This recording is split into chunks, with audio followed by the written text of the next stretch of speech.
भैया मैं ऐसे कैसे वापस रख लूं? आपने इतनी मेहनत से गाड़ी साफ करी है, ये पैसे तो आपके ही बनते हैं ना। आप एक काम करो, इधर उधर कहीं आसपास से अगर खुले मिल जाए तो आप ले आओ जाके। खुले कहाँ से लाऊं?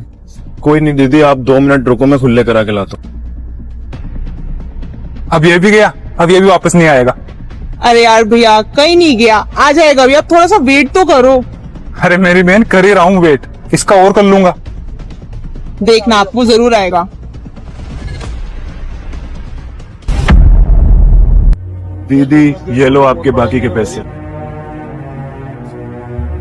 अरे भैया आप खुले पैसे लिए आए, लेकिन आपको इतना टाइम कैसे लग गया पैसे लाने में?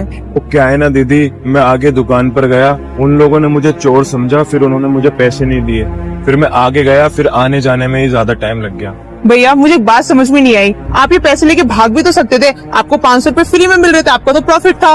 अरे दीदी कैसी बातें कर रहे हो? अगर मुझे चोरी करना होता या किसी के पैसे खाना होता तो मैं आपसे गाड़ी साफ करने को क्यों बोलता? लेकिन भैया मुझे एक बात समझ में नहीं आई, आप ये गाड़ी वाड़ी साफ करके कितने पैसे कमा लेते होंगे? आप तो बहुत अच्छे दिखते हो।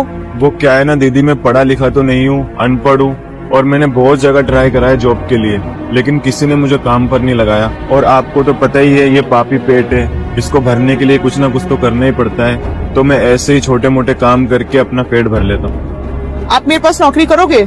अच्छा बहन, तो ये 500 रुपए तू इन पे ऐसे नहीं लुटा रही थी, तू इनकी ईमानदारी और नियति चेक कर रही थी, और देखो तू इस टेस्ट में पास भी हो गई।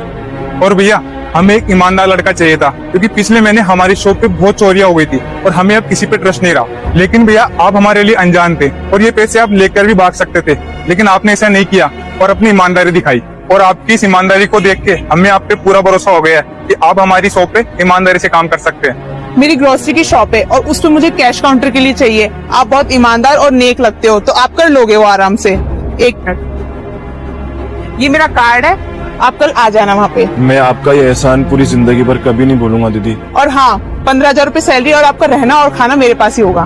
थैंक यू दीदी।